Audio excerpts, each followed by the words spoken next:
Good morning to you all. Uh, We have 10 minutes. Now, I'd like to inform you that our respected Sir Dr. Gopal Krishna Panda has joined. This session will be taken by Dr. Gopal Krishna Panda. He is the Professor Emeritus of Utkal University. Utkal University is the number one university in Odisha and one of the leading universities in India. And it has produced many great personalities. And Professor Gopal Krishna Panda, he was for many years he has served in Department of Geography in Utkal University. He was also the chairman PG Council of Utkal University, and he has served actually staying in many state level committees and national level committees, and he has got a vast experience both research and consultancies for the state of Odisha and other states too. He has done a lot of work in the field of disaster management, even climate and natural resources management, etc. And right now, actually, you can see in the WhatsApp group I have sent the front page of one of the books written by Dr. Gopal Krishna Panda. He has written many books, many good books actually, which is being followed in different universities and even which is very popular actually among the academicians. And recently he has published that book, that Advances in Geoinformatics. So it is, we are fortunate enough actually to have him, though he has got a busy schedule. He has agreed to give us time for two sessions today from 12 to 1:30 and tomorrow from 10 to 11:30. And I would like to hand over the mic to Sir, and Sir will start the session. Hello, Sir. Hello. Am I audible? Hello. Am I audible, Professor Das?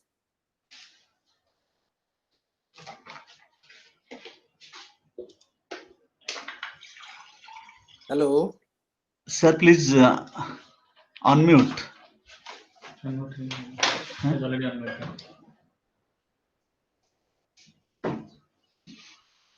Hello.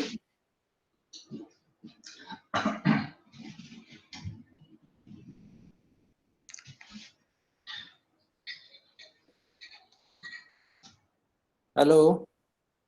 Audible, sir, वो phone करो. Audible.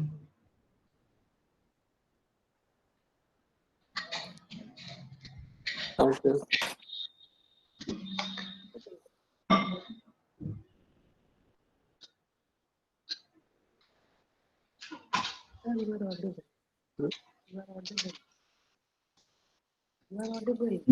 Hello. Hello. Hello, Professor Das. Yes, please. Am I audible? Yes, sir, you are audible. Okay. Then good morning to all of you. Good morning, all our organizers. Good morning, good morning, good afternoon. Good morning, sir. Okay, almost it is approaching afternoon. Anyway, thank you very much for putting me into your panel of experts for deliveries on the topic of remote sensing. I am happy that I'm being associated with all of you. This is a session where we are going to discuss about the remote sensing and its applications, how this is going to be useful for our young faculties who are within the domain of our engineering and computer science and allied areas. So we will be starting the topic just now. Let me share the presentation.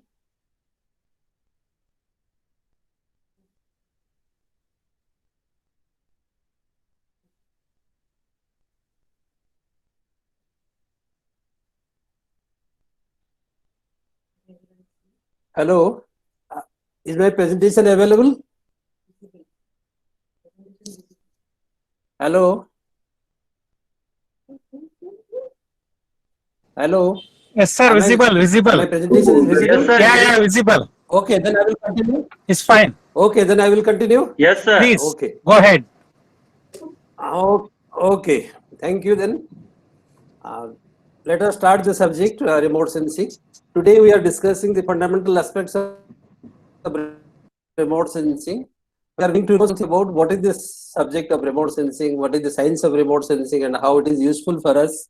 And then also simultaneously we are going to know what are the basic principles behind this remote sensing and how these principles will be useful for our young technicians or young people who are supposed to work with this technology as far as their applications are concerned. So we'll be discussing slowly, step after step, the principles, then application areas, and the basic structure of the remote sensing system, then how to set up a laboratory system of remote sensing where they can start working, and all those areas of remote sensing where we will be having a knowledge because we have a very short duration of time for deliberation. So I will be focusing more on how best we can put into a laboratory setup with a basic knowledge so that we start learning the tools through our execution within our own setups. So this is what is the focus. I am not focusing more on the fundamentals of the science of remote sensing because time may not be sufficient to handle the whole topic. But anyway, I would like to see that all our participants get the strength of understanding the basics of remote sensing.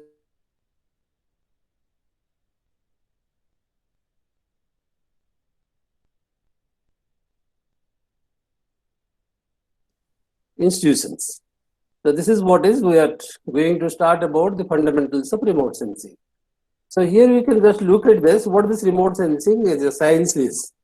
Remote sensing is the science and art of acquiring information about the Earth's surface features and phenomena without any physical contact with it using the principles of electromagnetic radiation. By simple language, if we say remote sensing is collecting information from a remotely situated place using some of the scientific tools or the sensors that we call it. So using sensors, remotely we can collect the information about the Earth's surface. So when we are trying to collect the information about the Earth's surface, we have two things in mind. One is what are the features available on the surface of the Earth, and then what are the phenomena which are also available on the surface of the Earth. So some features are directly observed through the remote sensing process. Some phenomena are indirectly assessed from the remote sensing process. So this remote sensing is the science of collecting information about the features and phenomena of the surface of the Earth with a without going to a physical contact. But the most important thing is we have remote sensing of various ways, but using the principles of electromagnetic radiation is the basis of remote sensing. If you are using other than electromagnetic radiation, then we may not call it as a remote sensing. Suppose that the gravity survey we are doing, that may be also in a similar way, but we are not using that remote sensing as that kind of principle. So the principle of electromagnetic radiation and the transmission of energy from in the electromagnetic spectrum is the basis. And when it is the remote sensing process, normally we try to see that this remotely collected informations are mostly from the satellites. That is what is our common understanding. That satellites in space view at the surface of the Earth, try to collect the information through its sensors, and then those informations which are captured either in a photographic form or in a non-photographic form are transmitted to the ground recording station, and from where we try to retrieve those data or procure those data and try to analyze for our own applications. So this is what is the remote sensing process. And if you look at the history of this remote sensing, this is a very recent phenomenon of the 20th century. Second half of the 20th century was the 50 years of period where the remote sensing has got a fully developed science. But before that, at the beginning, if you go back to 1858, balloon photography was also used for a kind of remote sensing activity. Pigeon cameras and the spy cameras being used in the pigeon, with the pigeons also used as a kind of remote sensing information collection. Kite photography was there. Then during the First World War and Second World War, most of these remote sensing tools got established in terms of aerial photography and remote sensing, satellite remote sensing at that stage to some extent. And that is how this remote sensing started progressing. And after 1947, the space-based remote sensing or the satellite remote sensing started expanding with the launching of satellites from the different countries, and the full-fledged concept of remote sensing and its use and application started coming to the different countries, and people started using this tool in application areas and different sectors. So if we look at the typical remote sensing system, what it comprises of? The remote sensing system comprises of satellites and sensors, which are fabricated with some scientists. Then satellite launch vehicles are there to take these satellites and sensors. Then satellite control facilities also there at the ground station, which they take control of the satellites, their positionings. Then there is a data acquisition facility at the ground recording stations where the data is transmitted from the satellite to the ground recording station. Then from the ground recording station, we try to procure the data when we become the users.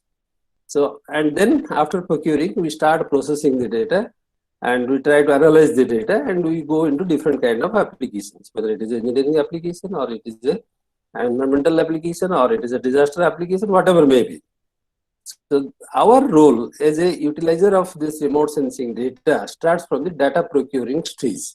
Although we have a basic knowledge that we need to have some of these as sensors, satellites, and all other attributes of those, but those are not directly relevant. When you become the user's role comes with the data procuring, and then after procuring, then you try to process the data either manually or by the use of the computer softwares, and then try to analyze and get into your application areas. This is the entire range of the remote sensing system. And when it comes to remote sensing system, there is a platform on which the remote sensors are normally put into. So when it is a satellite remote sensing, satellite is considered as the platform. In the platform, there are sensors which are called as the sensing devices. Similarly, there are towers where the remote sensing also takes place. There are balloons through which remote sensing activities are taken up. There are helicopter systems, aeroplane systems, and aerial photographies. And nowadays, very recently, we have introduced drones carrying these satellite cameras or similar type of remote sensing cameras. The drones are doing a very good job nowadays for small area mapping. We are using this. And this satellite sometimes also used as natural satellite as a kind of possible. That is what we are exploring. Whereas now at the moment, artificial satellites are best utilized for this purpose. And this is what is the kind of platform. So when it is a satellite, the platforms are ground based. If it is a tower, if it is a kind of vehicle, then airborne, which is high altitude data from the aircrafts, or it is spaceborne, which is a satellite. So remote sensing starts from 1 meter height to 36,000 kilometer height when the satellites are placed in the orbit. So there is a range, such a wide range in which satellite platforms start working. And how do we detect this electromagnetic energy, which is the basis of remote sensing? Because the remote sensing collects information, and this information collection is the electromagnetic energy and its recording through the sensors. So the energy which is emitted from an object on the ground is detected using the device called remote sensors or simply the sensors. So this is what is the picture of a remote sensor. This is a LIS camera, linear imaging scanning system camera, which is having 4 different lenses, and these 4 different lenses are having 4 different type of filters to allow different wavelength of energy into that. So with a one click of this camera, the 4 images are created within the setup, and these 4 images will carry the image in 4 different wavelengths. So this is what is the peculiar characteristic of the remote sensors. Sometimes this is in 4 bands, sometimes in 9 bands, and sometimes it is much beyond that also. And these remote sensors are of 2 types. There are active sensors, there are passive sensors. Passive sensors are those sensors which are using the solar energy as the medium of transmission of energy and then collection of information based on that. And our Indian remote sensing satellites, Landsat satellite of USA, Astros, QuickBird satellite, Icarus satellite, all these are based on the passive sensors. They act upon the energy collected from the ground surface based on the solar radiation available. Whereas the active sensors are leaders and radars. Light detection, yeah, and then radio detection and ranging. These are the two active sensors where the device creates itself its own energy. Energy is allowed to transmit, and then it collects the information after it is hitting at the object, and then we try to decipher the type of information based on that. So this is one of the examples of, so we have active sensors sometimes and we have passive sensors which we regularly use through our satellites. But there are also active sensors which are operational in different kind of remote sensing activities. So these optical sensors are those sensors which operate in the visible part of the electromagnetic spectrum. The electromagnetic spectrum is the entire range of the light that comes in the form of waves from the Earth's surface, from the sun to the Earth's surface. That is what is the electromagnetic radiation, energy coming in the form of radiation from the sun to the Earth's surface in the form of waves. We call it electromagnetic energy or the electromagnetic spectrum carrying different wavelength of energy. So there are two groups of sensors. One is optical sensors, which are mostly operating through the lens system of the sensors. So mostly the cameras, medical cameras or the aerial cameras or the satellite cameras. And there are another group of sensors which are microwave sensors, which are non-optical devices. So they are mostly the scanning devices. These operates in the microwave range of the electromagnetic spectrum. So what is the difference with why this remote sensing is taking an advantage over our classical information collection of the Earth's surface? Over the Earth's surface, we normally used to collect the information in the form of a ground survey. When we go for a ground survey, we try to collect information about the Earth's surface. And then we generate our own maps or any kind of information. And that is now going to be replaced with this remote sensing as a kind of basis of information collection, because the maps normally when we are using, it is a old one, whereas this remote sensing gives on the day on which, that is what is, we can call it as real-time information available when it is to be in use. So that is why the remote sensing has its advantage. Next advantage is remote sensing is advantageous than the map, in the sense map normally collects information through the human system using some of the instruments. Errors are quite a lot. Whereas in this remote sensing system, the satellite looks at the Earth's surface. So depending on the capability of the sensor and the sensor resolution characteristics, the informations are collected. So definitely this is much more accurate than the surveys, ground surveys, when it comes to a large scale survey of collection of information over a larger part of the Earth's surface.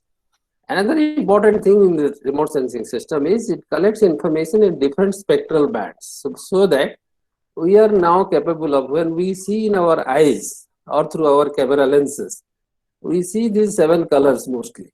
That is what is the violet, indigo, blue, green, yellow, orange, red. These are the 7 colors to which we are mostly acquainted. Our eyes are acquainted. Our lens system is also acquainted to that, normal cameras. But when it comes to the remote sensing sensors and remote sensing cameras, they operate in different wavelengths and collect the same information of the Earth's surface in different wavelengths, so that we have a scope of identifying the information in different wavelengths and their response with respect to the ground surface. So we are much more accurate in identifying the information. And then moreover, this is also useful in tracking the information available with much more scientific accuracy, and that is how. And moreover, again, another important thing is when satellites come again in a revisit time after certain days, we are now in a scope to redevelop the kind of mapping or information and time to look into what is the kind of change that has taken place within the revisit time. It may be revisit of 1 month, it may be 1 year, it may be 6 months, it may be 6 hours also. There are satellites which are also revisited within 4 to 6 hours to give what is the condition. So in that way also we are trying to see what changes have taken place. So these are all dynamic real-time information collection system that helps us in creating the information, getting the information about the Earth's surface. So as the engineers are nowadays, civil engineers have been mostly using this technology as far as their applications are concerned. It has been widely in use now. The once upon a time, engineers were not accustomed to this method. they were more depending on the survey methods. But now they have been slowly switching over to this as one of the important tools of information collection. And the sensors which are classified as active sensors or passive sensors. Here it is the active passive sensor. The sun's energy is getting reflected or emitted and then is collected by the satellite at this point. This is what is passive remote sensing system. This active remote sensing system, there is a SLR going with the belly of the aircraft which takes information on the ground. This is what is called active remote sensing system. A number kind of sensors which Indian satellites are using. What are their properties? What are their characteristics? Because by knowing this, actually when we procure remote sensing products, we must have to know which data we are acquiring for which purpose. What is the purpose of our use of a satellite data and which type of sensor data will be most suitable for us. Accordingly, which satellite data will be useful for us. So we need to have an understanding of this. So here is a satellite sensor that is called panchromatic sensor. This is available with our Indian satellites. Linear imaging self-scanning system, LIS 3, LIS 4, there are two different types of sensors. And then this is wide field sensor WIPS, ocean color monitor for ocean informations, ocean surface informations. It may be ocean temperature, it may be ocean salinity and many other properties of the ocean. And very high resolution radiometer, these are all microwave sensors, satellite microwave.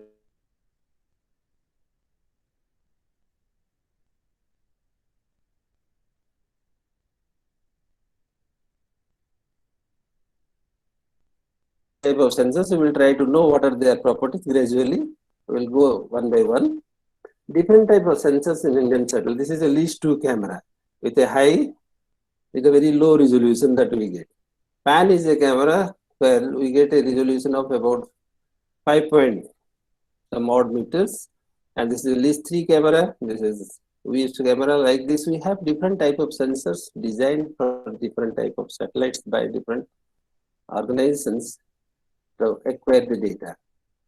And when we try to understand different types of remote sensing, we have traditionally aerial photography is one of the most important type of remote sensing where the ground informations are collected by aerial cameras used in the aircrafts. They fly over a particular area in a particular geometry designed earlier, collect the information in the form of images, in the form of photographic pictures also, and simultaneously we have a scope to go bring these information digitally or in the print format and then try to analyze those things. Satellite remote sensing, when the satellite is used as a platform and the sensors are used with the satellite and informations are collected. But very often based on the type of sensors we are using in the satellites, very often these names are also being used by people sometimes, that what is multispectral remote sensing. Multispectral remote sensing, always remote sensing is multispectral, but still then we very often use this term MSS, multispectral scanning system. And then microwave remote sensing, when a remote sensing activity is done in the microwave range of the electromagnetic spectrum, we call it the microwave remote sensing. Thermal remote sensing in the thermal region of the electromagnetic spectrum. Visible or optical remote sensing when we are operating in the visible region. And hyperspectral remote sensing is recently being added to this, where in all multispectral and the hyperspectral, the basic difference is in multispectral we choose some of the bands and then according to those bands we collect information. But in hyperspectral remote sensing, the entire range of the electromagnetic spectrum continuously in all bands informations are collected. So this is what is the basic difference. So to get more accurate information or very high density of information, sometimes we are using hyperspectral remote sensing also. So these are some of the terminologies that we are very often using this. So we have to know which remote sensing activity, which sensor, which product, which satellite's product. All these are to be based on your theoretical knowledge about those things which are available to us in the knowledge. So in understanding this, the basic principle of remote sensing starts with the electromagnetic radiation, because we are recording the electromagnetic radiation, that is the energy propagated through space between the electric and magnetic fields. So that is what is the basis of remote sensing. So we are trying to get into this. So this is what is this? The electromagnetic radiation traveling in the field with a kind of wavelength, with a kind of frequency, and with a kind of velocity. So these are the three important properties of the electromagnetic radiation, which we in common sense called as the speed of light. The light travels, or the light travels means all these wavelengths of energy which are starting from the solar radiation, they travel with a particular speed, and accordingly we try to understand that. And this electromagnetic spectrum comprises of cosmic rays, gamma rays. If we go on dividing in terms of their wavelengths, from the very small to the large wavelengths, cosmic rays, gamma rays, X-rays to ultraviolet rays, then visible, then infrared, then microwave energy. And beyond that also we have radio waves. But radio waves are not used normally in the remote sensing process. And similarly also cosmic rays, gamma rays, X-rays and ultraviolet rays, these are also not used in the remote sensing process. But mostly the remote sensing makes use of the visible region, infrared region and the microwave region of the electromagnetic spectrum in collecting information which is most suitable for our various applications. So this is what is the different part of the electromagnetic spectrum, which starts with ultraviolet, then we have the visible region. So in visible region, human eye also acts as a remote sensor in collecting information that we see normally. But these informations can also be recorded through the photographic process. This information can also be recorded by the multispectral scanners also. So coming beyond the visible region, we have near infrared region, middle infrared region, and then thermal infrared region where the wavelength varies.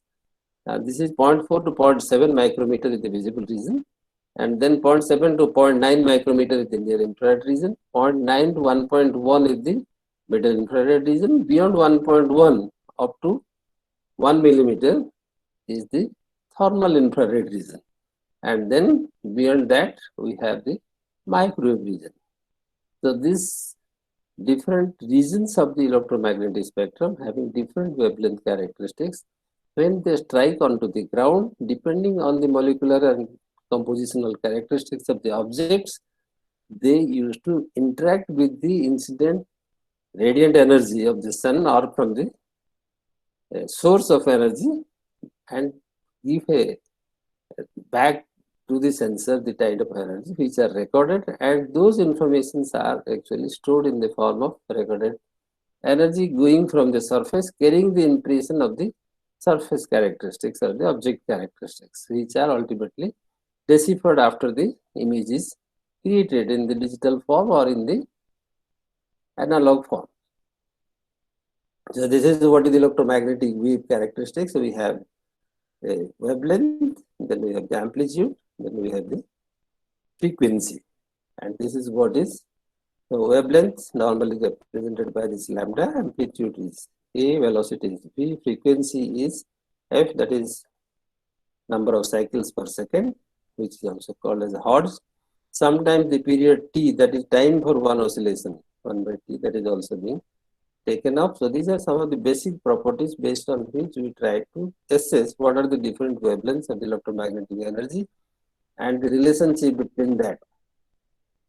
This is what is amplitude, this is the wavelength. And then the basic equation of this, or the basic principle of electromagnetic wave radiation is frequency and wavelength, which is related to the C, that is the speed of light. C is the frequency into wavelength, that is 10 to 10 to the power 8 meter seconds. And this is what is, and based on this, the frequency and wavelength are interrelated. So normally the relationship becomes when the frequency is less, wavelength is more. When the wavelength is less, frequency is more. So this is how the inverse relationship between the frequency and the wavelength characterize the object's energy transmission from the surface to the sensor. And this is what is, here we can look at this. This is the visible part of the electromagnetic spectrum where the wavelength is 0.4 to 0.7 micrometer. This is 0.4 micrometer to 0.7 micrometer, having these 7 colors: violet, indigo, blue, green, yellow, orange and red. These are the 7 colors confined to, and these are classified under 3 different bands. This is band 1, band 2, band 3, like this. Sometimes we refer in this form. That is the visible portion of the electromagnetic spectrum. And this is the infrared portion beyond this visible, that starts with 0.7 to 0.9, 0.10, and then gradually like this. And this is what is near infrared, middle infrared, far infrared. And sometimes this near infrared and middle infrared are collected by the infrared cameras. So that is why it is called as the reflective portion of the infrared, or the short wavelength infrared, which are collected through the remote sensing system by use of the cameras, the lens system, optical devices. Whereas this far infrared, which is also often called the thermal sensors, they operate in a non-optical mode. And this beyond this thermal wave, thermal energy, we have this microwave region, where these are the different bands which are used in the satellite sensors. This is P band, L band, having this much of bandwidth. This is 30 to 100 centimeter, this is 50 to 30 centimeter, S band, C band, X band, like this we have different type of band. So all these different bands, when a satellite is being placed into the orbit and the sensors are placed inside the satellite, it is designed with a particular purpose. So a particular sensors with a particular band of information are to be collected, are instituted with that. So accordingly the satellite gives us the information. But what is more important is, so many bands are available in the electromagnetic spectrum, but we are not using all those in the remote sensing. So it is just like, you can look at this. This is the electromagnetic spectrum, UV, this is visible region, this is infrared, this is microwave region. So energy transmission, while comes from the sun to the earth surface, in between there is atmosphere, in between there is aerosol particles, in between there is water vapor, in between there is other impurities, and then these, and cloud also is there. So the energy which is transmitting, which is radiating from the sun and coming to the earth surface, while on wave, some bands are absorbed, some bands are reflected, some bands are emitted. So depending on the kind of emission, wherever there is absorption, you can see these are the bandwidths where it is absorbed. So it is not visible.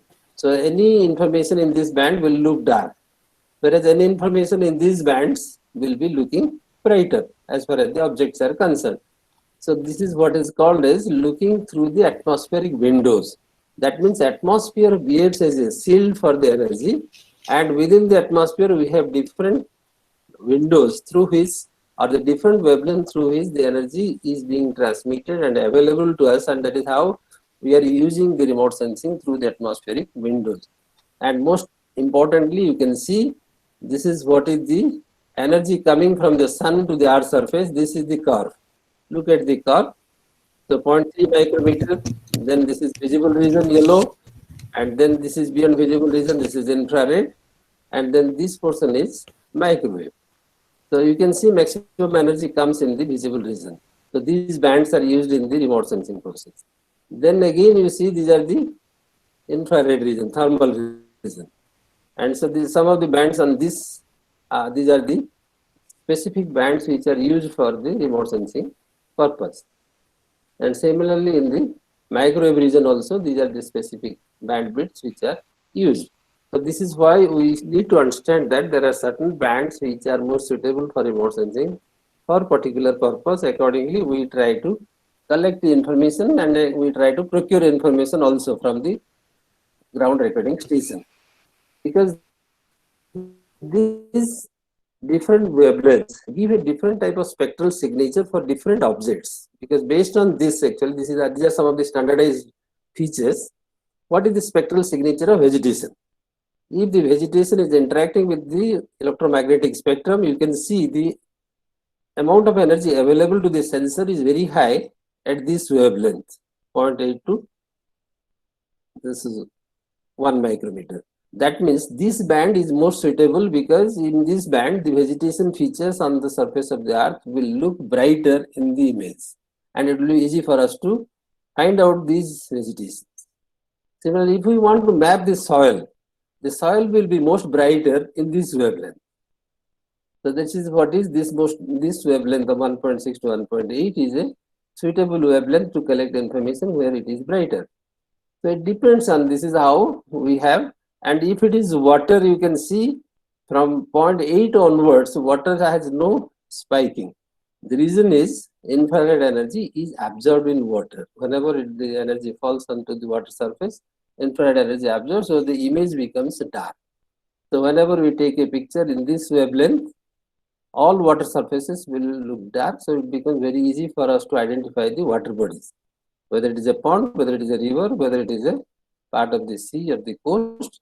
It becomes, so accordingly, depending on the spectral signature of the different objects with respect to different wavelengths, we try to use some of the wavelengths for a particular purpose depending on the need of our application. So this is what is. If we go to the still finer details, you can look at this. This is the spectral resolution of a Landsat satellite. Landsat satellite, this TM is the thematic mapper, is the name of the sensor. Landsat is the name of the satellite of USA. This is one of the commonly available satellite products for many of us. We can have this in at least 3 in the public domain also. Sometimes these data are available. If we download such type of images, you can see in this wavelength, these grasslands are going to be segregated from the pine wood as well as the red sand pits. So like this, at this particular wavelength, we are going to identify the red sand pits. At this wavelength, we are going to identify the grasslands. And if we are interested in identifying this pine wood, probably this is the wavelength where it is. So this is how the differences within the objects are also to be classified.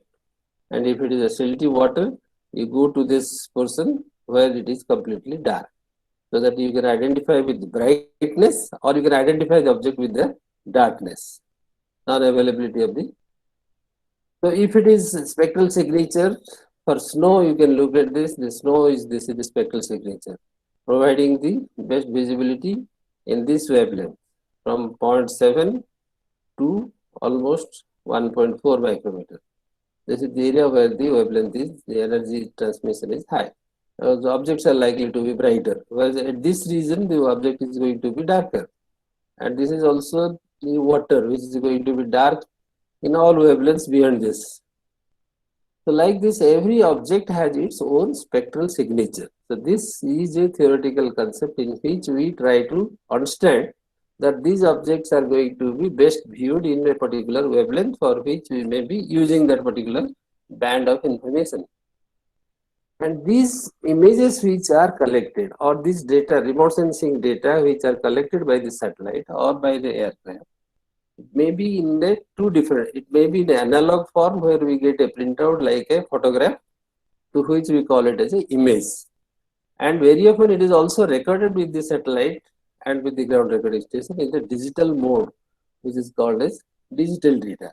So it can be a digital data, it can be analog data. So this digital data is a digital format data that we used to get, to which are transformed through the application of softwares, image processing software. But if you are going to get the analog data, then you have to go for a visual interpretation. It is just like a map that you are getting a satellite image in the form of, it looks like a photograph, but we never use the word photograph for the analog images of the satellite, because photograph is based on the binaural camera principle. Satellite images are orthographic reproduction of the Earth surface. So there is a basic difference. So we are using for the satellites images, for the cameras we are using the photographs. So these are the, so any data which are coming from the satellite, they are having 4 important characteristics for which all application people have to be interested. There are 4 different resolutions. So we call it as spatial resolution, we call it as spectral resolution, we call it as radiometric resolution, we call it as temporal resolution. Any data which is going to be used, we must know what are these 4 resolutions for that particular data as far as our application need is concerned.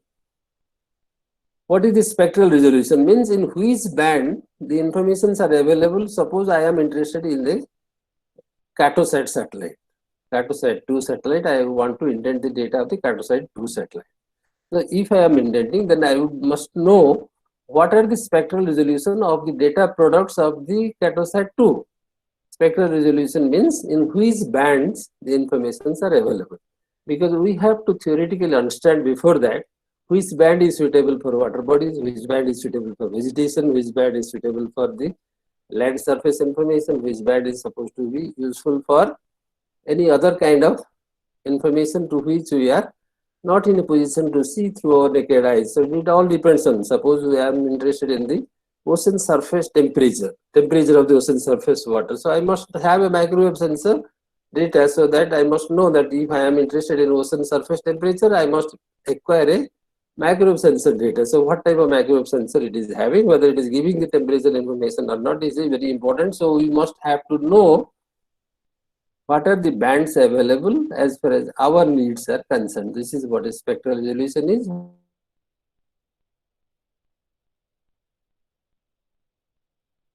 Is spatial resolution. Spatial resolution implies how much of dimension on the surface of the earth is visible to be identified on the image itself.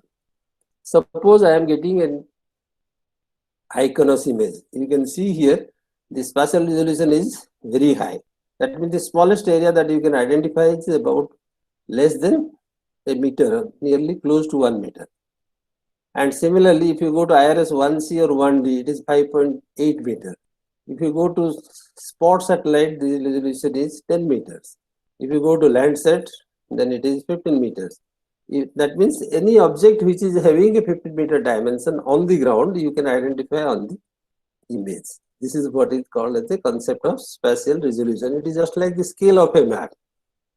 Large scale and small scale maps as you are using. Similarly, the spatial resolution implies how much dimension. So if you are looking to this Google Earth, which is also the satellite is QuickBird satellite. The QuickBird satellite, the Google Earth, gives a resolution of 0.6 meter. That means any object on the ground in a theoretical dimension of 0.6 meter or above that is identifiable as that object on the image itself if you look at it. This is what is called spatial resolution. And that is the highest spatial resolution we are getting in this particular type of satellite product. Similarly, we have to know at what dimension we are going to get this spatial resolution. So spectral resolution, which band, spatial, then spectral, this is spectral resolution, then spatial resolution is what dimension of the length or the width or whatever on the ground is visible. Then the third one is radiometric resolution. Radiometric resolution is, it is just like simultaneously, you can imagine that when we take a photograph in a very low cost camera and try to expand the photograph into a poster form, it becomes very difficult because the image becomes cracked. The question is here is, the resolution is low. The radiometric resolution is low. If you are going with a very costly camera, where the scope is a small negative or a small data that is collected in that high costly camera, when you expand to a poster form of a very large size, there is no breakage in the tone of the photograph. You get a complete picture. So this very basic difference is implying that the radiometric resolution of a satellite image is very important, because you are getting a smallest information and you need to expand it when it is to be interpreted for a different purpose. So that is why there are different satellite sensors whose data are calibrated in terms of how many bits of data the satellite sensor is collecting. Whether it is a 2-bit data, 3-bit data, 4-bit data, 5-bit data, it is like that. And here it is 8-bit data, means 2 to the power 8 times it is going to give us. That means any grid over this particular image can be classified into 2 to the power 8 types of levels of radiation intensity for that particular square grid.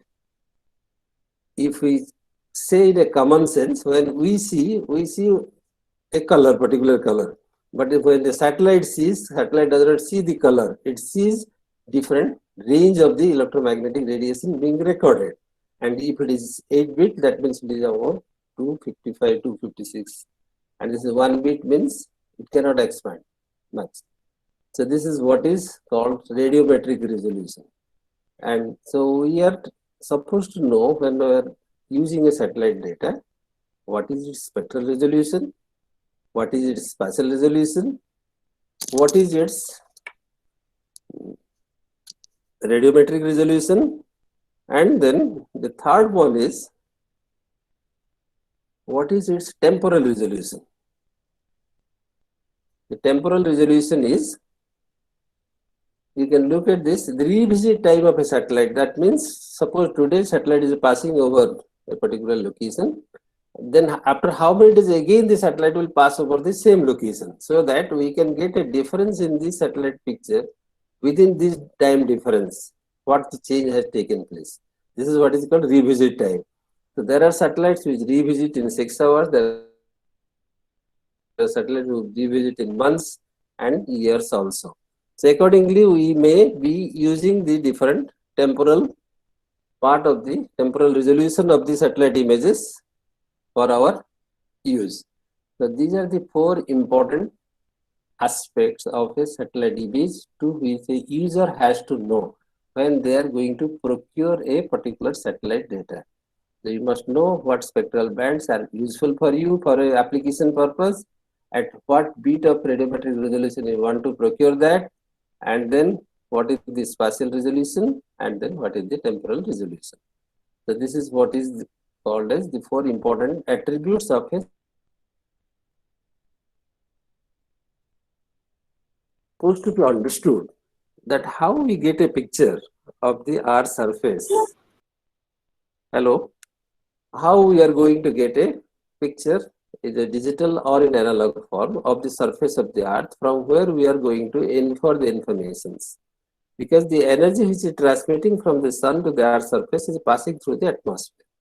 So in the atmosphere, there is a lot of interaction of the energy with the atmospheric particles, atmospheric moisture, atmospheric cloud, atmospheric water vapor. So there has been also distortion to the energy which is coming from the sun to the Earth's surface before entering to the surface of the Earth. So these are some of the things which are happening. It is scattering, it is reflection, it is absorption, it is transmission, it is radiation. So we will never prefer a particular wavelength which are getting scattered, because the scattered wavelength is not going to give us a very clear picture of the ground, clear information about the ground, because a lot of scattering has taken place. The image is going to be blurry, a blurred effect will be there.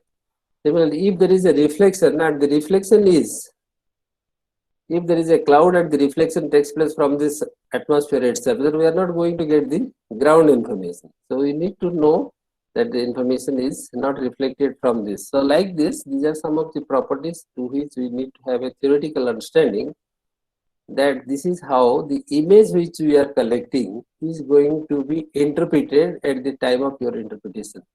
That how the scattering would have affected us, how the reflection would have affected us, how the absorption would have affected us, how the transmission and radiation is supposed to be, because atmosphere is the hindrance in between the object on the ground and the source of energy, that is the sun. So this is what is different type of objects will behave in a different way, and so different type of energy interactions will take place. So whether it is reflection or whether it is transmission, whether it is emission, this all depends on. So when we are using different wavelengths or different bands, we call it as blue band, green band, red band, near infrared band. Then we try to know that this is that wavelength. Suppose blue is 0.45 to 0.50 micrometer. The application area will be, if you are interested in mapping shallow water, discriminate between soil and vegetation, this band may be useful for us. If you are using a green band image of 0.5 to 0.6 micrometer, then we are in a position to identify visible green reflectances and vegetation health of an area. We can identify the patches of vegetation, dense vegetation, low density.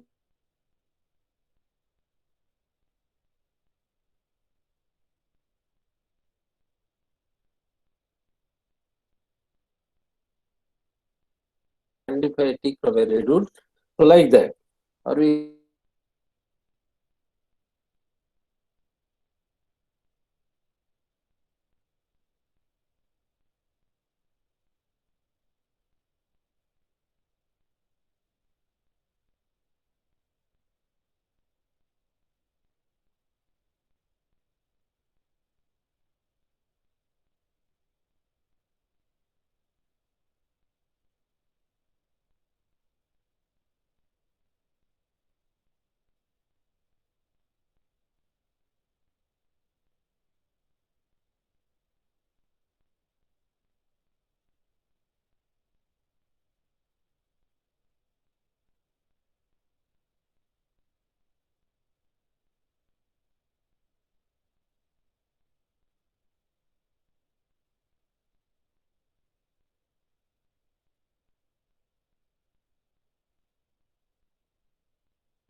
Hello.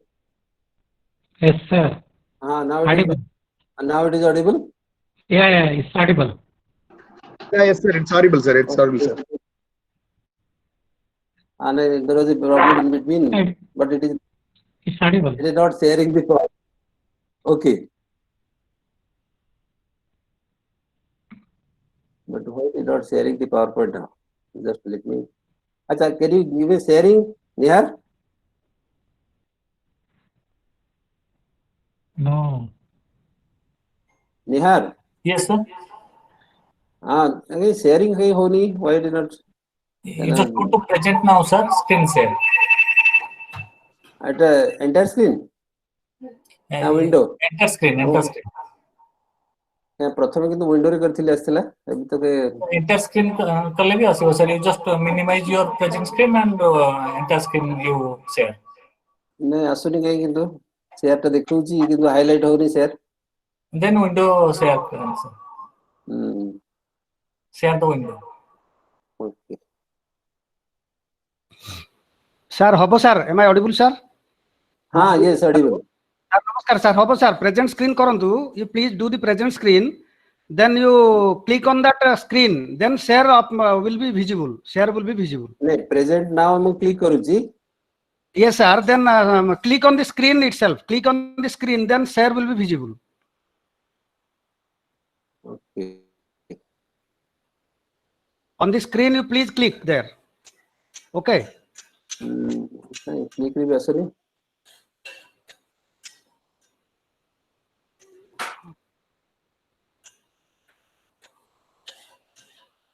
Share टा किन highlight होनी कहीं. After clicking on this,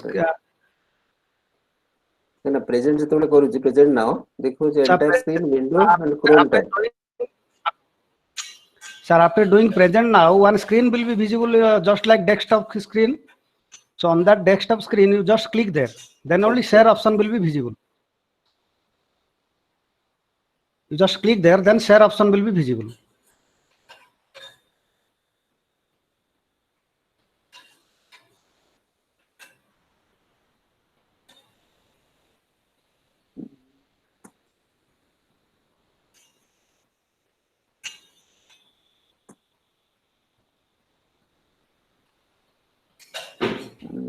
just टिके hold on करो देखुची कोन काय के data problem है.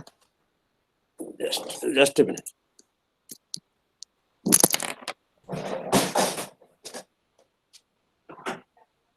दीदी ऐड ने बेटे आसिला तो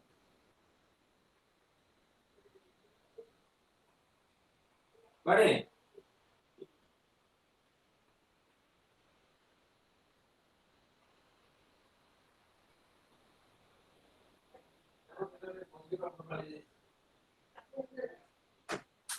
अरे मझले कोन देखो कि कोन शेयर ऑप्शन ले देखिबा से लेके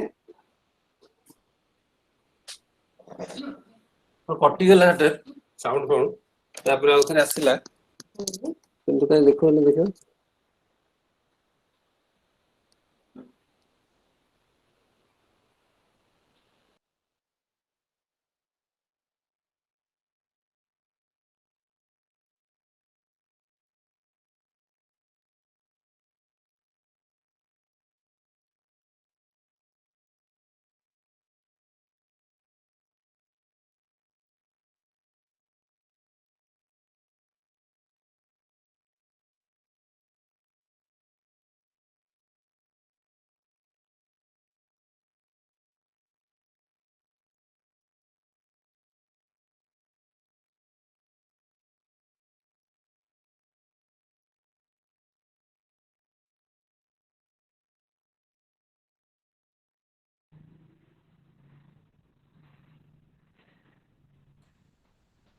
Yeah, now it is come. Yes, Okay. sir. Yeah, right.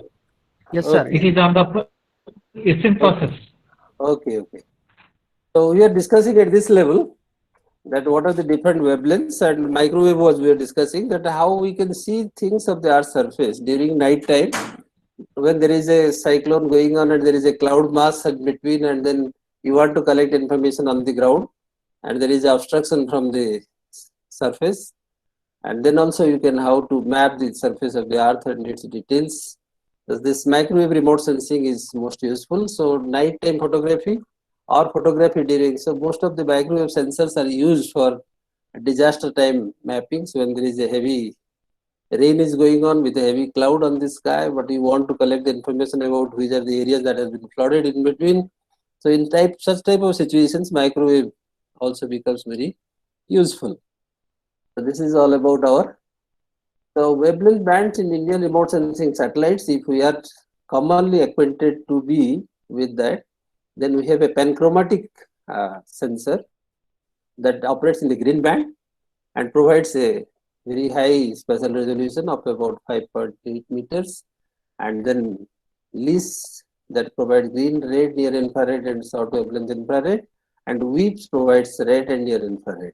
And WIPS provides a large area coverage. LIS 3 and LIS 4, these are the two different type of sensors. So these are the common sensors available with our Indian satellites if you are interested to have it.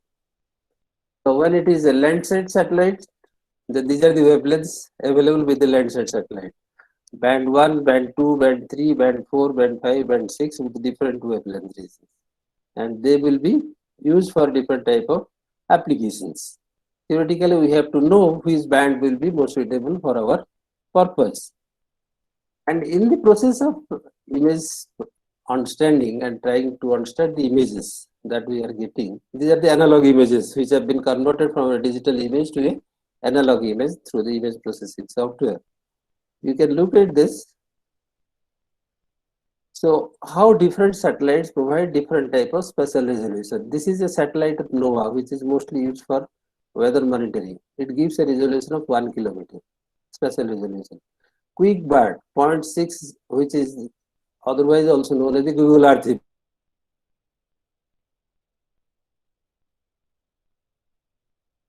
And of the QuickBird, which gives in 2.4 meter resolution multispectral. And then this is IRS LIS 4, where it is 5.8 meter resolution with different spectral bands. And then we have 23 meters. Then digital terrain modeling is also there with the digital data which are now being available to us.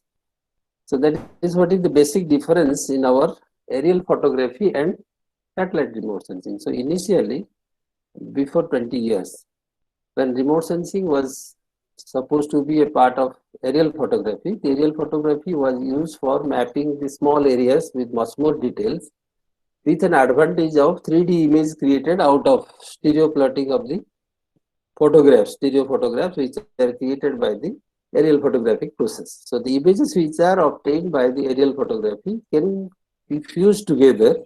Two images can be fused together and can be created into a 3D image. And by the 3D image in the laboratory, you try to interpret, see the surface under your table with the stereoscope and try to map out things in detail. So that is what was once upon a time when satellite data was not having that scope. But now the satellite data is coming in a mode where we can also create 3D images out of the satellite data. So it is now possible that we can create a 3D image. So digital terrain modeling and digital image interpretations provide us a scope of modeling the surface of the earth into a 3D model, which is now possible with the satellite images. So accordingly, we have to indent data in such a way. But there are different type of sensors and there are different resolution levels, and accordingly the cost also goes on varying. More the file is the resolution, larger is the amount of price for the product. Coarse is the resolution, the price will be less. And if you get into the public domain data, normally these are not in a very high resolution, they are in a medium and low resolution level for our general understanding, but for scientific applications, we need to indent data of a particular wavelength, of a particular band, and for a particular theme with a particular spectral spatial resolution and the radiometric resolutions. So this is what is the basic attribute of. These are the bandwidth. Suppose it is band 1, 0.4 to 0.5 meter. Then what are the objects that we need to understand within this? Illumination materials are in shadows, water penetration for bathymetry, you can identify a little bit of the what surface characteristics, whether it is turbid or free from turbidity, Soil vegetation differentiation is possible with this band. Deciduous coniferous differentiation is possible. So, but deciduous coniferous differentiation is possible only when there is a continuity of the deciduous forest slowly to coniferous. But we may not be going to this region where, because this is available in a transition zone like Himalayas.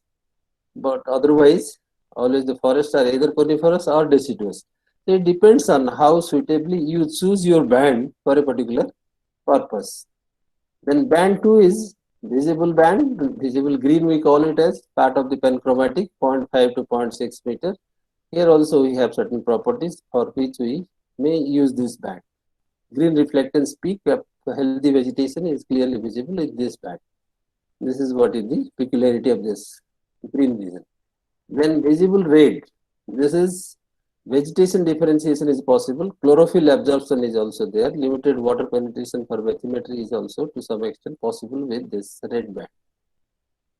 And then we have the near infrared where detailed vegetation analysis in terms of the foliage coverage, density of the foliage, shoreline mapping of where the land ends and the sea starts, or the water body delineation, cover discriminations, all these things are possible with the near infrared band.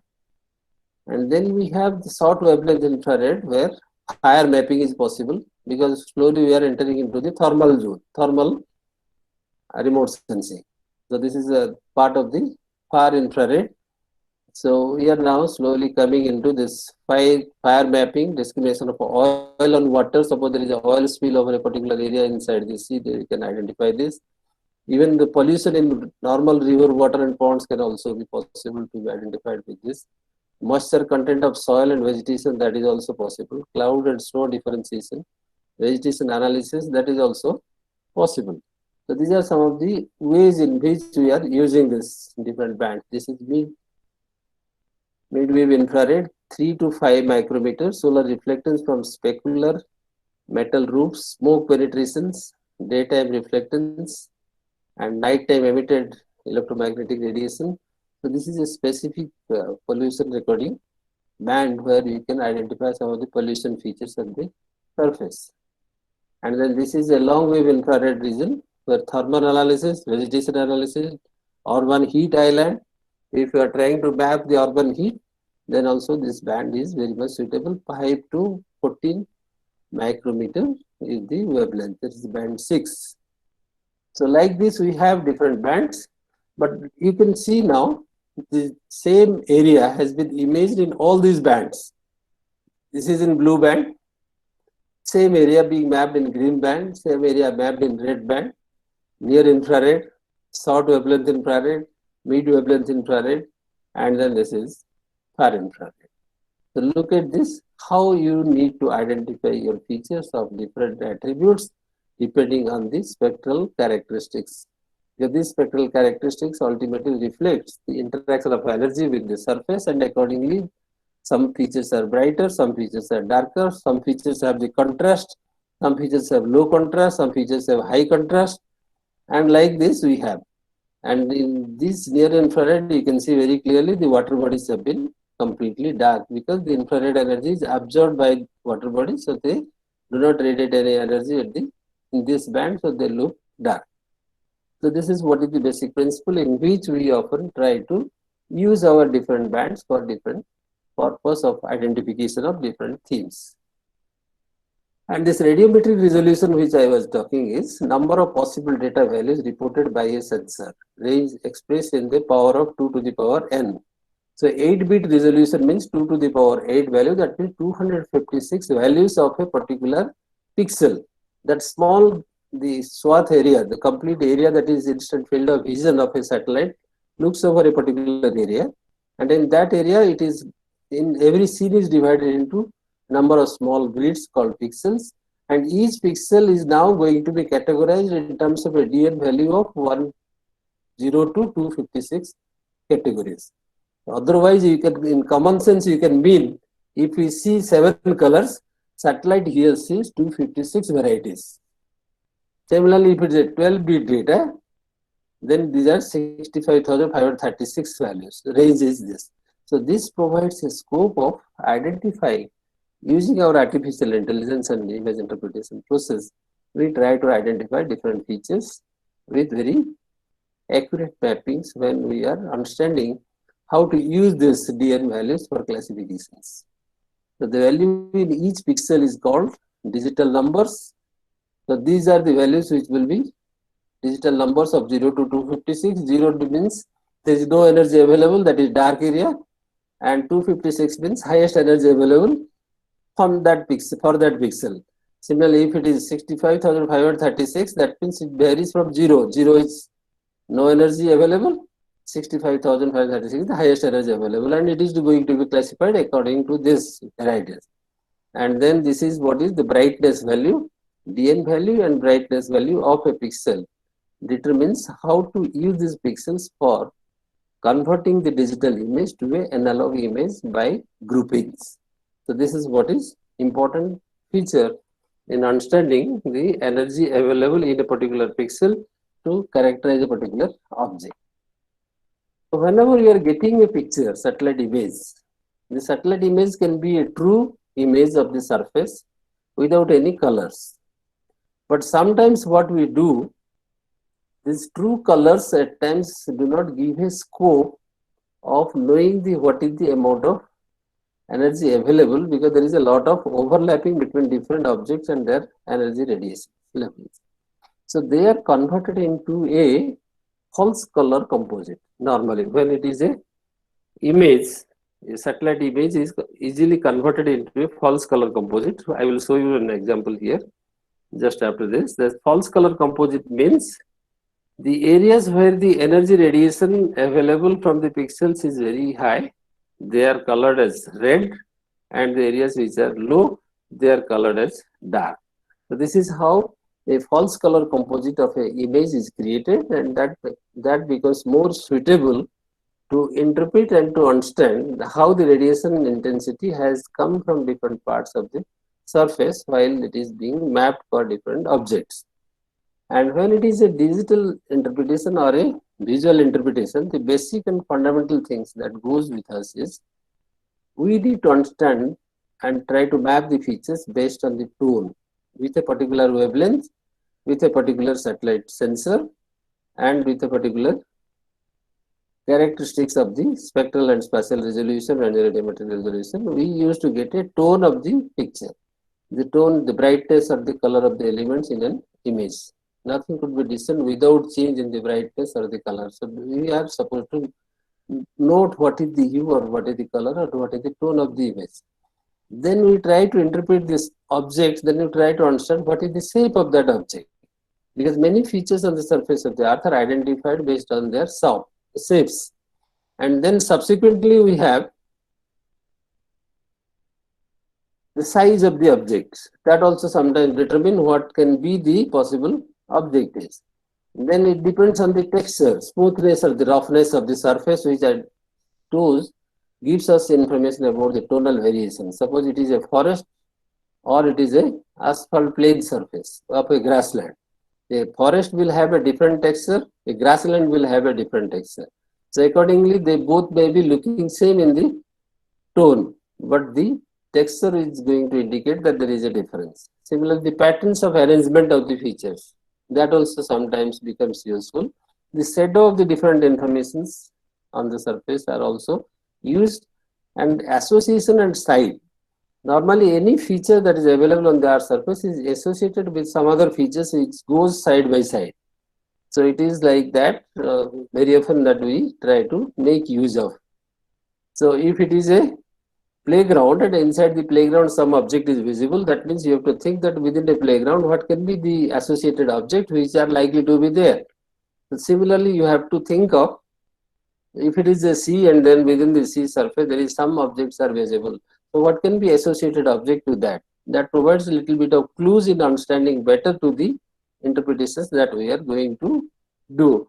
So what we are doing is we are trying to, in a visual interpretation of an analog image that we are obtaining from a satellite data source or by aerial photo interpretations, we try to use these 7 principles: tone, shape, size, then texture, then pattern, then shadow, and associated side associations. These are the principles. So now you can look at that. This is a picture, analog picture of a satellite image.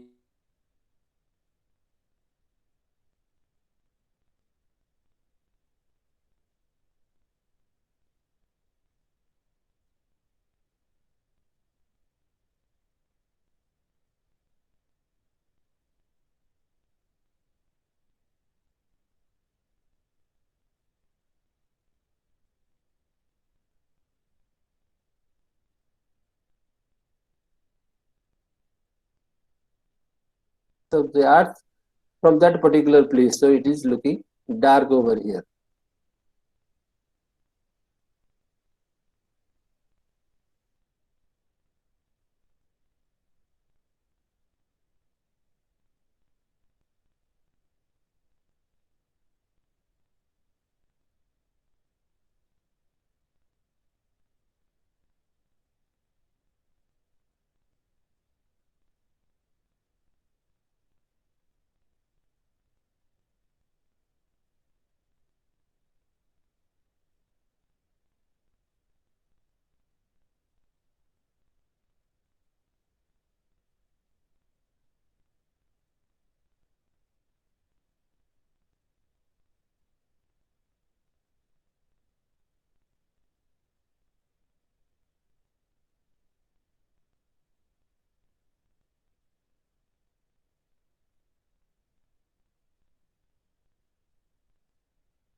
Okay, now visible?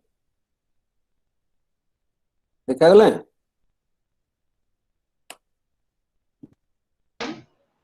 Yes. So now visible, sir. Okay. Okay, sir.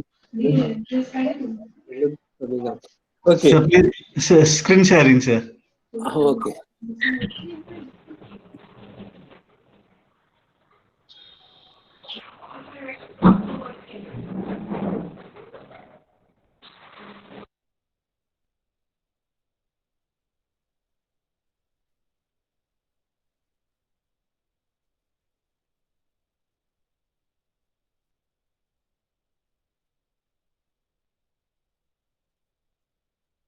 Okay.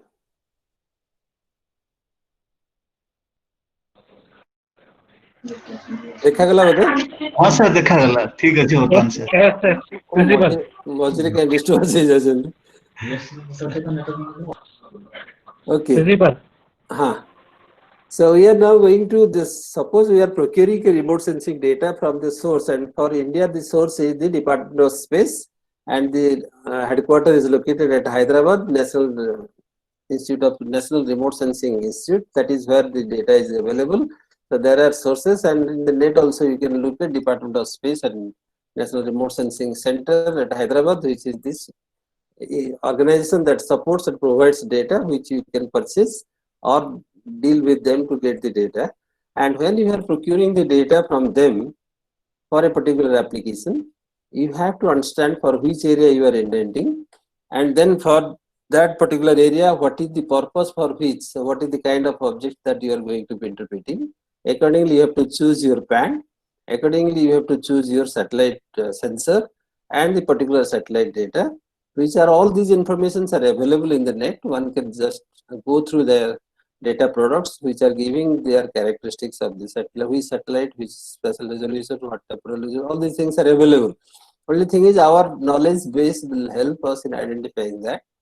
And then you go for procuring the data. So when you're procuring, you may procure the raw images in the form of digital image, in the form of filming or analog image, or in the form of paper prints like maps. You can also procure.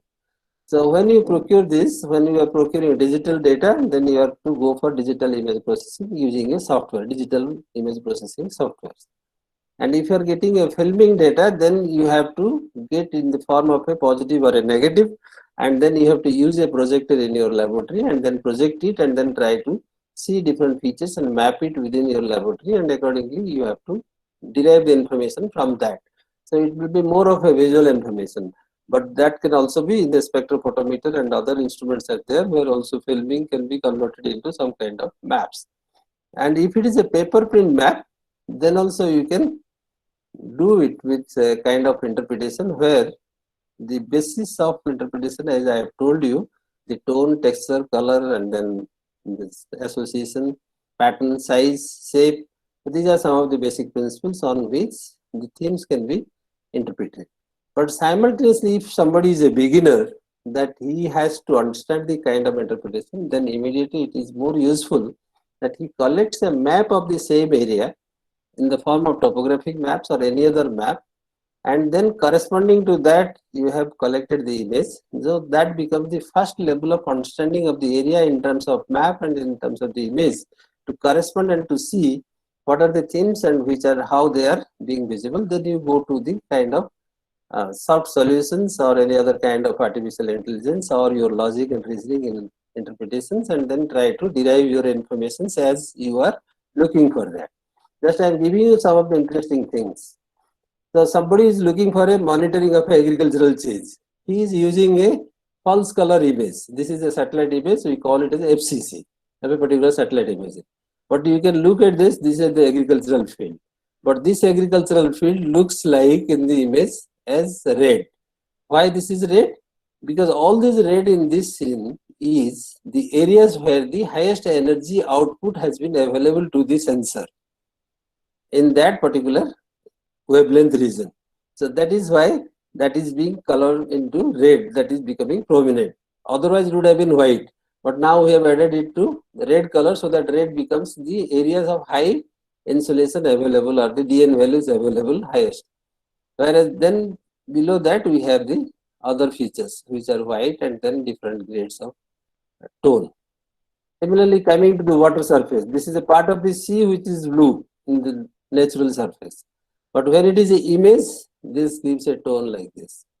And this is what is a turbid water which is coming. This is a part of the Bombay city, and this is the image of that necklace region of the Bombay city, and necklace point we call it. And you can see this is the turbid water from the inner areas which are coming down into the sea. Now which gives a tone of a little difference. Similarly, coming to the vegetation, I was talking about the texture. If the forest is like this, you get a texture like this. So you can see that this is red, implies highest radiation available, but you can see the puffy structure. The texture is puffy, which is a little different from this one. You can see the texture is completely polished, like a plain surface. Here also this texture is like, so you can, now this is a green, that is also green, but you can distinguish between these two based on the texture of the image. So this is what sometimes becomes important. This is a building, but now you see these buildings are looking like this in this tone, this color. So this is what is the way in which you are going to interpret. This is a part of hijack city. This is a part of hijack city where it is. And another important thing in the satellite images, nowadays we can create such kind of 3D model pictures of the satellite images through the artificial intelligence and the softwares available for digital terrain modeling, where we are now in a scope to identify This is a visible picture, but every bit of this, you can identify the slope, you can identify the gradient, you can identify the elevation variation based on a particular scale as per the image. The things are measurable over here. This is a visual picture, but it can be measurable with the image processing software. And then another important advantage is that once upon a time, we have been using this 3D modeling for data derivation for a particular purpose. In civil engineering, this is one of the most important. Suppose you want to do any kind of earthwork in a particular area, you need to estimate how much of earthwork you have to do. So accordingly, you have to obtain a 3D image where you know the slope, you try to map the gradient, try to see the orientation, and then accordingly you can plan out things. This is what is called stereo view or the 3D view of the ground surface. That is how we call it that remote sensing can bring the field to your laboratory where you can map out all these features with a confident level of accuracy in which you can work. So this is what is possible, and you can use the stereo view in estimating whatever that you want to do in a kind of engineering work. So this is what is 3D view vision is possible nowadays with the satellite image. So you can create that. This is a true color image. I am trying to show you what is the difference between the same area. Now you can see in a, if this is becoming a false color, there will be little difference in these images. Where identification, now you see this green and then simultaneous other greens and then other colors are slowly merging together. You don't find a contrast. The moment you classify this high energy radiation areas as red, which will indicate the forest, then gradually it becomes more clear to identify and get the contrast in the type of objects which are available over here. So this is how you are confident with the FCCs rather than the simple true color images. So people don't ask for true color image. Even if they ask, they may again at the time of interpretation go for FCCs. And the basic principle of this remote sensing is in colors we have three primary colors, no? Red, green and blue. These primary colors of the electromagnetic spectrum that are visible to the eye. Eye can identify these three very clearly. And eye cannot identify these three. It cannot identify infrared radiation. It cannot identify ultraviolet radiation. It cannot identify microwave radiation. So what are the intensity of radiation that is coming to our eye in these wavelengths are not visible. So electromagnetic energy that is not visible to our eye. So when we try to convert to false colors, we want to give a color to these areas which are not visible to us in the image. But it is there in the image, but it is not visible to our eye. So we try to create a false color for these three. Whereas we are trying to get into the informations depending on. So that is the reason for which a false color composite is a alternative to this vision. So some of the Earth features emit clear information in these ranges of electromagnetic spectrum, whereas solution is use other colors to see the electromagnetic, and that is what is called false colors. So the areas which are not visible in terms of the infrared or the microwave, then you try to convert them into false colors. So that is what is FCCs. So you can indent a FCC also from the source of remote sensing data, or you can create your own FCC by getting the raw data. So you can now look at the false color and the true color. The true color image that is obtained by the satellite, it has been processed and converted into a false color. So you can now see the contrast between these things which are not visible over here, same area, but you can see the difference in the false color composite where the information interpretation it becomes more easier. You can see these areas which are here. You have the cloud, but here the clouds are not visible. Like this, you have different type of features to identify. Similarly, recognizing the Earth features with the false colors becomes easier. Tall building, A. You can look at this. This is a feature of the tall building. The false color has converted into these colors. A breeze, B. You can see this is what is it.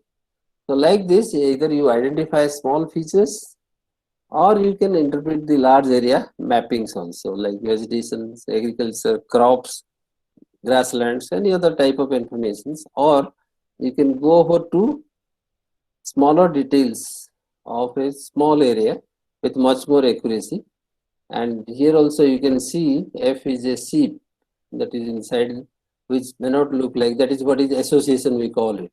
Inside they see a elongated feature, what it can be a possibility is a seed. There can be other possibilities also, but we have to look into the kind of association, that what is possible over here. So this is how association helps. Marinas for small boats, you can see these are the marinas for small boats. And this is another picture where you see a large river identified as A small meandering river identified as B, you can see this one.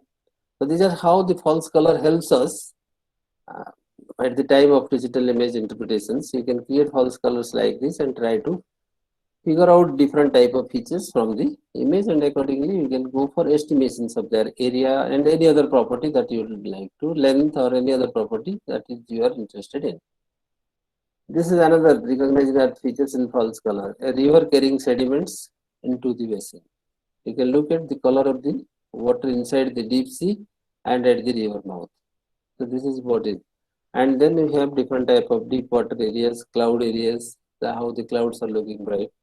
And then the forest areas, the part of the coast. This is a flood situation monitoring in the Assam Valley. This is Assam. This is the river Brahmaputra. And this is Meghalaya on this side. And this is part of Bangladesh. And that is how we can monitor the flood situation, which areas have been flooded. And if we want to convert this into a kind of flooding map. Even the cyclones are also being picturized by the satellites. So this is what is the kind of cyclone picture, which shows what is the distance, how far is the distance, what is the dimension of the cloud. And moreover, if you are interested in measuring any of the properties of this cloud, you may use the thermal remote sensing, you may use the microwave remote sensing to identify what is the temperature of this cloud, what is the thickness of this cloud, what is the humidity content of this cloud. So all these parameters can be derived from the satellite image from its DN values depending on the wavelength on which image you are using. So that is how people in the meteorology department, they try to identify and assess the strength of the cyclone. That how much is the cloud cover area, and then what is the thickness, what is the vortex. So this is the eye of the cyclone, and there is a vortex inside. And this vortex is from the ground to the top. How much is the dimension of the vortex? What is the pressure fall between the ground and the upper part of the cyclone? So all the things are measured through the satellite images based on the different microwave sensors. Because the microwave sensors sensitive to pressure, sensitive to temperature are different bands. And accordingly different bands may be used to assess these cyclones. So this is what is how the cyclones are being studied in terms of their, how they are coming with what strength, with how much of magnitude of the cloud mass and then pressure difference, all this. This is an image where people are trying to look into the ice flow areas. You can look at, these are the ice flow areas of a snow region, and then you can see the open water areas. These are the open water areas where you see the ice has been converted into water and flowing, and it has become dark because of the infrared absorption. So like this, you identify the snow areas, identify the water areas, and this relating to glacial movements, people are using this. And can sensors on. Question remains, can it see underground? Using long wave radars, yes, something can be deciphered, but the level of accuracy may be varying as per the depth. Close to the surface, the level of accuracy will be relatively higher. Penetrates, if it is a clear water, you can get some of the features of the surface, below the surface water features. And any satellite image interpretation, whether you are a beginner or a person who has a lot of experience, till then you need a field verification to the image and its tone, texture, and those 7 properties you need to assess from the field, taking some of the testing sites of these areas depending on the tones and the texture and the colors and all this. So that is what is a field verification is a very important component of a satellite image interpretation. Once you are getting a satellite, you can derive its information in the laboratory. Corresponding to a map also you can verify and validate it. You can also use a digital image interpretation, but still then you need to establish all these interpretations to be verified in the field, that how far you are correct in identifying the object based on a particular image and based on a particular satellite sensor and a spatial and temporal resolution and a radiometric resolution, how things are appearing and how it is possible. So this is what is a small example of a field verification with different type of equipments that will help us even in establishing the spectral reflectance of different features available over here. And this is how the groundwater mapping has been done by the Department of Space for the whole country under the Rajiv Gandhi mission, where they have tried to identify and they've given groundwater potential maps, identified the possible sources or possible areas where you can go for a bore well, and then how to use up with a ground survey supporting to this to identify. So the remote sensing, how it helps is, it helps in quickly gathering the real-time data, a large database, and a light and scientifically accurate database.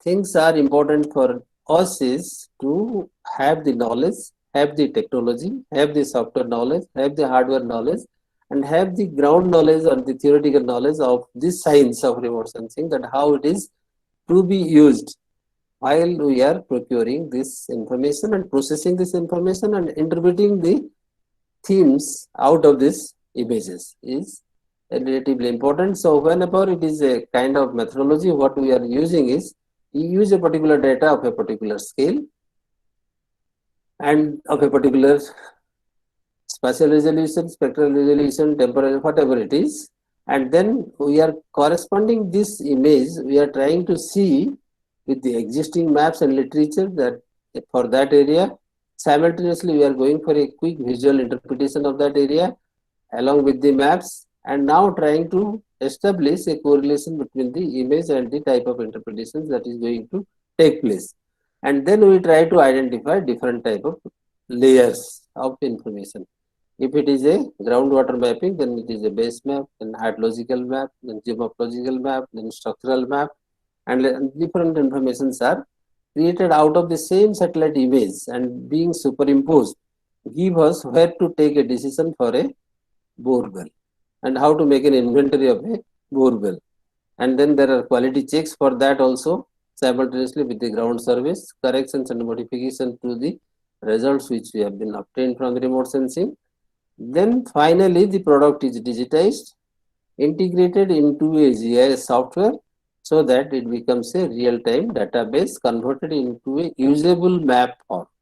Because remote sensing provides us real-time information, and these informations when are fed into the GIS, it becomes a decision-making tool that guides us where to work and how to work, and then where to invest and where not to invest, and what is the significance of a particular data set for a particular use. The quality of check that also we have to institute at this particular stage before the final results are out. The generation of groundwater prospective map is created. So this is what is a simple methodology that is supposed to be followed if it is application for a engineering student who is working for groundwater surveys.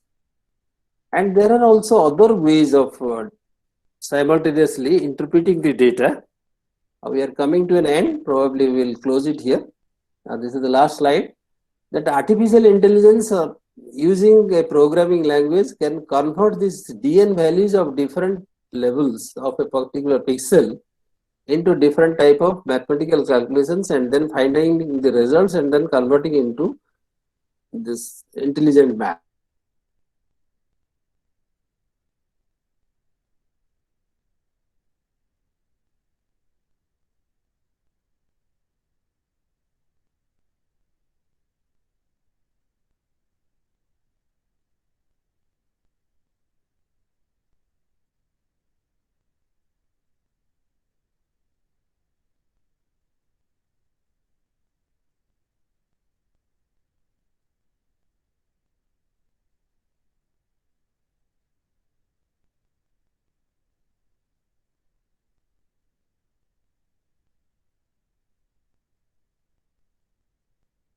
Data. So this is all about our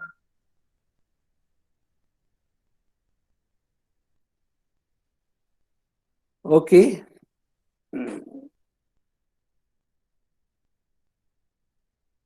Hello? Hello? Hello, sir. Sir. Yeah, yes, sir. Yes, sir. This is the end of the presentation. I think we are closing the session here. Sir, sir. Any Sir, question thank you very answers much. or any question answer or any kind of discussion from the participants? So it is an excellent session, actually very informative, and thank you very much, sir. It was a pleasure to listen to you. And this is not going to end, actually. It will continue from tomorrow at 10 a.m. again. And Tomorrow any, will be some real applications, real-time Sir. applications. So any question, actually, our session ends at 1:30, but still, because it is such an excellent session, any question actually you can ask, and we will close the session within 2-3 minutes. Otherwise, we can put the questions, keep the questions for tomorrow. We can discuss before the. Sure, sir. Sure, sir. You can put the question for tomorrow. You can share with sir in WhatsApp group also. We have found a WhatsApp group. Or else tomorrow morning before we start the session, we can discuss the questions and then proceed. So Surely, that there any kind of ambiguity or queries, we meet at the beginning and then proceed. Surely, sir. Sir, tomorrow morning, actually, first we will go for this question answer session, then we will proceed, sir. Okay. Sir, thanks a lot, sir. Thank you very much, sir. Okay, thank you. So all the participants, actually now we are going to end this session, and our next session, that answer session, will start at 2:30 sharp. So please join 2 minutes earlier. And now it is time for lunch. Thank you very much. Okay, thank you. Close it.